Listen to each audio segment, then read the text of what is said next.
गाजियाबाद जिला जय, गाजियाबाद जिला जय, गाजियाबाद जिला जय, गाजियाबाद जिला जय, गाजियाबाद जिला जय।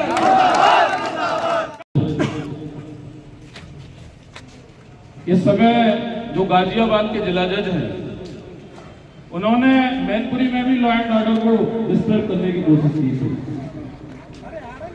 हालांकि वर्तमान में जो जिला जज साहब हैं, निश्चित रूप से हम लोगों के प्रोटेक्टर और संरक्षक और एक गार्जियन की भूमिका में।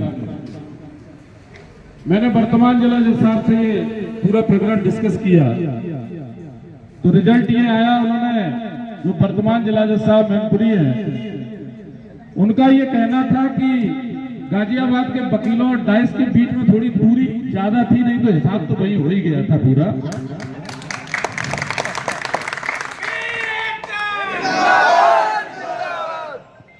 और जिस तरीके से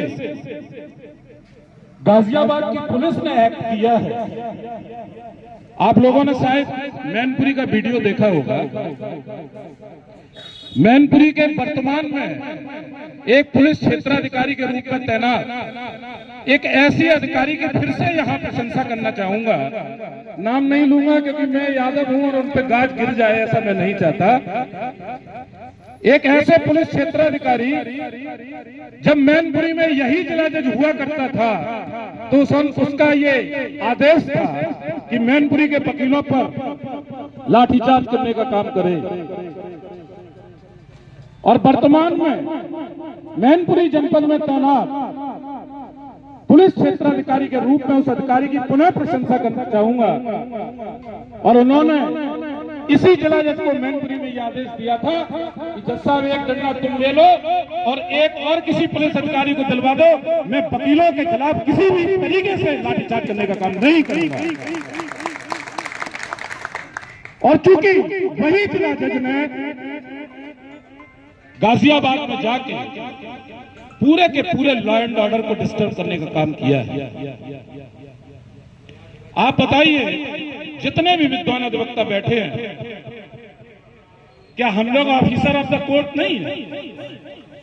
और ऑफिसर ऑफ द कोर्ट को कोर्ट के अंदर लाठीचार्ज कराया जाना और उसके बाद भी वह जिला जज के रूप में गाजियाबाद में तैनात होना इस बात को बता रहा है कि निश्चित रूप से इसको कोई ना कोई व्यक्ति प्रोटेक्ट करने का काम कर रहा है।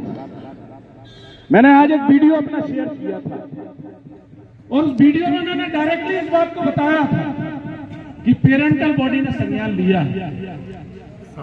और पेरेंटल बॉडी ने आज का स्ट्राइक पूरे उत्तर प्रदेश में घोषित किया है। आप लोगों के बीच में ये बात घोषित करना चाह रहा हूं अपने मैनपुरी के अधिवक्ता साथियों के साथ कि हम लोगों की भूमिका आज शाम के बाद ज्यादा शुरू होगी इस जिला जज के खिलाफ। और आपके बीच में ये बता दूं, नाहर सिंह यादव जिनसे विवाद हुआ है गाजियाबाद में, मैंने उनको ये आश्वस्त कर दिया है कि कल से यदि आप भूख हड़ताल पर बैठे तो आपसे पहले भूख हड़ताल पर 100 अभियान करने का काम करेगा गाजियाबाद के अंदर। और ये देखना है हम लोगों को कि अगर कानून के पुजारी पर लाठीचार्ज करने का अगर कोई भी व्यक्ति किसी के भी आदेश पर काम होगा तो निश्चित रूप से सिस्टम पर प्रश्न चिन्ह है। और निश्चित रूप से ये लड़ाई हम लोगों को लड़नी पड़ेगी और इस कारण से लड़नी पड़ेगी कि हम लोग न्याय के दायरे में रहकर काम करने का प्रयास करते हैं।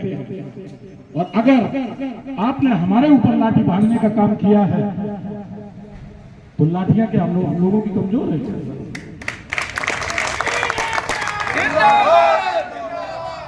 आपको कतई मनोबल नीचा करने की जरूरत नहीं। कितना भी बड़ा अधिकारी क्यों न हो, उसके सामने अपने सिद्धांतों से झुकने की कोई आवश्यकता नहीं है। आपके बीच में पुनः उद्घोषित करने का काम करता हूं और आपके बीच में LIU के लोग हैं, ये सुनने का काम करें और लिखने का काम करें।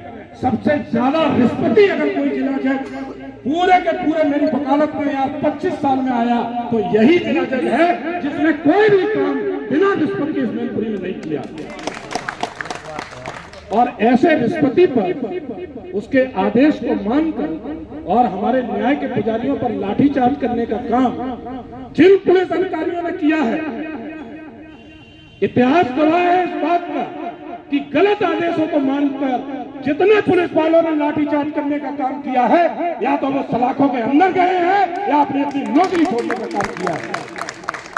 इसलिए आज हम लोग bar council of Uttar Pradesh के आह्वान पर एकत्रित हुए हैं। हमारी भूमिका शाम के बाद शुरू होगी और यदि जिला जज गाजियाबाद का शाम तक ट्रांसफर नहीं होता है, दोषी पुलिसकर्मियों के खिलाफ एफआईआर लॉन्च नहीं होती है, दोषी पुलिसकर्मी जेल के अंदर नहीं जाते हैं, तो मैनपुरी से ही क्रांति का उद्घोष होगा और मैनपुरी गाजियाबाद में गाजियाबाद के वकीलों का नेतृत्व करने का काम करेगी। आपको ये बता देना चाहता हूँ, मेरी पूरी बात हो चुकी है। दो ही शब्द में हमेशा मैंने कहा है, मेरे जीवन में राजनीतिक व्यक्ति होना उतना महत्वपूर्ण नहीं है जितना अधिवक्ता होना है। मैंने सदैव अधिवक्ता होने पर कर्म किया है और जीवन के अंतिम पल तक करता रहूंगा।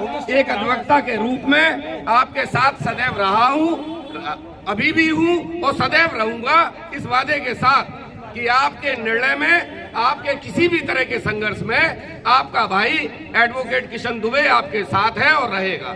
जय हिंद, जय भारत। सौरभ यादव जी का स्टेटमेंट आया है, बड़ा लॉजिक है और बड़ा तार्किक भी है, और एक जो प्रश्न है वो वास्तव में संवेदनशील है, हमें इस पर विचार करना होगा।